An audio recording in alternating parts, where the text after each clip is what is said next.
안녕하십니까. 시대인지학원과 예섬학원에서 목동고 수업하고 있는 소비국어팀 강사 임주연입니다. 어느덧 2학기 개학을 앞두고 있습니다.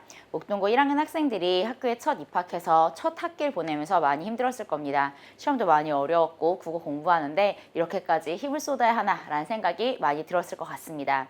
자, 그럼 우리가 이제 2학기를 앞두고 어떻게 2학기는 보내야 하는지, 어떻게 하면 국어 성적을 좀 더 잘 받을 수 있는지에 대해서 오늘은 말씀을 좀 드려보고자 합니다. 먼저 2학기 얘기를 하기 전에 1학기에 어떻게 출제가 되었는지를 알아야 저희가 2학기에 대한 대비도 할 수 있을 텐데요. 그래서 1학기 출제 경향에 대해서 간략하게 좀 말씀을 드리면 1학기의 주요 시험 범위는 문학과 문법, 그리고 화법과 매체와 같은 단원들이 시험에 출제가 되었습니다. 당연히 문학과 문법의 비중이 조금 높은 편이었는데요. 특히나 1학기에는 중간고사의 굉장히 중요한 킬링 파트로 교과서 외적으로 현대시 12편이 학교에서 프린트로 제공이 되면서 학생들이 모르는 현대시를 공부해야 하는 양이 조금 많았습니다. 게다가 실제 시험에서는 교과서 작품과 교과서 외적인 작품을 섞어서 총 4편을 하나의 지문 안에 넣어놓고 그 4편의 작품을 공통적으로 비교해야 하는 시험이 문제로 1번, 2번에 출제됨으로써 학생들이 시험지를 받자마자 굉장히 당황했을 것이고 여기서부터 좀 멘탈이 무너진 친구들은 뒤에 있는 조금 쉬운 문제들까지 풀기가 좀 어려웠다라고 하는 이야기를 많이 들었습니다. 1학기 기말고사가 되면서는 중요한 킬링 파트로 교과서 외에 매체와 관련된 칼럼과 신문 기사가 출제가 되었고요. 또 교과서에서 배운 문법에 대한 내용도 굉장히 어렵게 출제가 되었습니다. 1학기 기말고사의 시험지를 잠깐만 살펴보면 이게 시험지 첫 페이지인데요. 시험지 첫 페이지 가득하게 이렇게 신문 기사와 매체의 칼럼에 실려 있었고 이것을 다 읽어야 문제를 2개를 풀 수 있었습니다. 그러니까 학생들 입장에서는 이 긴 글을 읽고 2문제를 푸는데 아마 많은 시간을 쏟았을 거라 생각이 듭니다. 또한 문법의 경우에는 한 문제를 풀기 위해서 긴 지문을 읽어야 했었고요. 이 문제 같은 경우는 시험지의 반 페이지를 차지하는 분량 정도의 양이었습니다. 그러니까 1학기 기말고사를 시험 보면서는 읽기가 많이 원활하지 않았던 친구들은 문법도 읽어서 문제를 풀어야 했었고 또 문학 이외에 화법이나 매체 지문도 읽어서 풀어야 했었기 때문에 읽기에 익숙하지 않은 친구들이 많이 어려웠었던 그런 시험이었고 실제로 1학기 중간고사보다 1학기 기말고사에 절대적인 점수가 하락한 학생들이 많이 있었습니다. 자, 그러면 1학기의 총평은 어떻게 할 수 있느냐? 1학기의 시험은 수능 문제 유형에 충실한 출제였다. 이렇게 이야기 드릴 수가 있겠는데요. 수능이 요새 읽기를 많이 강화하고 있습니다. 독서가 조금 쉬워졌다고 하더라도 문학을 읽기를 강화하고 있고 또 문법에서도 어려운 지문을 제시하면서 읽기를 강화하여 문제를 풀도록 출제를 하고 있습니다. 학교에서도 이러한 수능 출제의 방향을 반영해서 좀 읽기가 강화된 시험이 출제되고 있는 것이 아닌가 하는 생각이 들었습니다.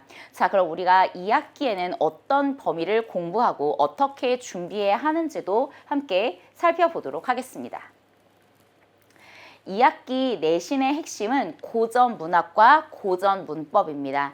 1학기 때 현대 문법과 현대 문학을 중심으로 공부했다면 2학기에는 현대 문학도 물론 있고 현대 문법도 물론 있지만 그보다 학생들을 많이 어렵게 하는 것은 고전 문학과 고전 문법인데요.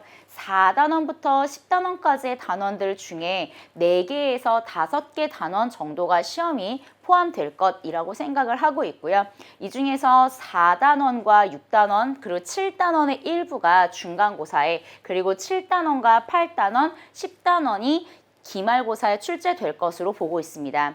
이 중에 7단원의 경우에는 학생들이 많이 어려워하는 관동별곡이라고 하는 가사 작품이 포함되어 있고 관동별곡이라는 가사 작품은 암기가 정말 철저하게 많이 되어야 하는 그런 작품입니다.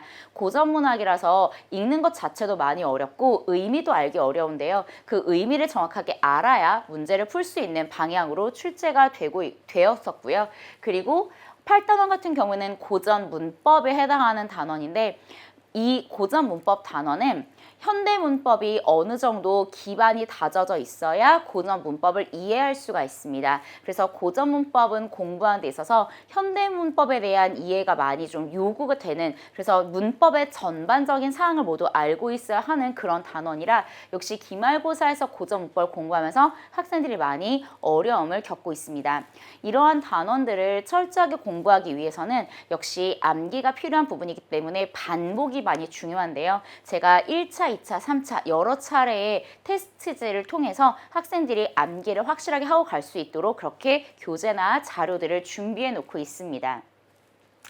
목동고 내신을 하기 위해서 필요한 이제 교재들을 쭉 나열해 보면 내신 비책이라고 하는 것은 교과서를 분석하는 자료이고요. 내신 비책은 단원에 따라서 조금 두껍게 나가는 단원도 있을 수 있습니다. 내신혁명은 문제교재라고 보시면 되고, 내신 족보는 학교에서 기출되었던 기출문제, 그리고 외부 학교에서 기출되었던 문제들을 같이 아이들과 풀어보면서 어떻게 하면 문제를 좀 더 잘 풀 수 있는지, 그리고 우리 학교 출제 경향은 어떤 식으로 갈 것인지 이런 출제 경향에 대비하는 그런 교재도 제공하고 있고, 내신 파이널은 마지막에 학생들과 총정리하는 교재로 사용되고 있습니다. 그 외에도 학교에서 제공되는 여러 가지 자료들을 보강하기 위한 시크릿 파일도 제공을 하고 있고요. 매주 복습 테스트를 통해서 학생들이 공부를 잘하고 있는지, 그 전주차의 내용에 대한 이해가 완벽하게 이루어지고 있는지에 대한 점검을 이렇게 하고 있습니다. 학생들을 관리하기 위해서 5가지 정도를 말씀드릴 수 있을 것 같은데요. 먼저 첫 번째는 조금 전에 말씀드렸던 복습 테스트를 통해서 지난 주차에 수업 내용을 확인하고, 시험 후에는 꼼꼼한 피드백, 그리고 시험 점수가 좀 미달한 학생들에게는 남아서 클리닉을 하고 갈 수 있도록 이렇게 권하고 있고요. 수업 피드백 문자는 학부모님과 학생에게 모두 보내서 그 주에 무엇을 배웠는지, 그리고 다음 주에 무엇을 배울 것인지, 어떤 부분이 복습의 포인트가 되는지를 이야기해주고 있습니다. 학습 피드백 문자는 학부모님들께 보내드리는 것으로 아이들이 학원에 와서 과제를 어떻게 했는지, 복습 테스트 결과가 어떠한지에 대한 정보를 공유 드리고 있고, 학생들과는 카톡이나 혹은 전화를 통해서 언제든지 질의응답을 할 수 있도록 이렇게 관리를 하고 있습니다. 또 복습 영상을 제공을 해서 복습 영상을 원하는 친구들은 복습 영상을, 그리고 결석한 친구들에게는 결석을 보강할 수 있는 그런 영상을 제공을 해서 학생들이 수업에 손실이 없도록, 그리고 수업에서 모든 것을 많이 얻어갈 수 있도록 이렇게 수업을 준비를 하고 있습니다. 목동고 1학년 수업은 예섬학원과 시대인지 학원에서 진행이 되고 있고요. 예섬학원에서는 수요일, 시대인지 학원에서는 일요일에 수업이 진행이 됩니다. 시간은 똑같이 6시 30분부터 9시 30분까지 진행이 되고, 그 앞뒤로 클리닉이 진행되어서 학생들이 그 전에 부족했던 부분, 그리고 그 수업에서 부족했던 부분들을 조금이라도 채워나갈 수 있도록 그렇게 준비를 하고 있고요. 기말 중간고사, 2학기 중간고사의 개강은 8월 21일과 8월 25일에 개강하지만 그 이후로 연중 계속되어서 진행되는 반으로 운영을 하고 있습니다. 학생들이 국어 공부를 하는데 아주 많은 시간을 투자하기는 그렇게 쉽지 않습니다. 그래서 적은 시간을 투자하고도 최선의 결과가 나올 수 있도록 여러 가지 자료들을 제공하고 있고요. 그리고 저 역시 최선을 다해서 올바르게 가르치도록 노력하고 있습니다. 학생들과 함께 2학기에도 좋은 성적을 위해서 열심히 노력하겠습니다. 고맙습니다.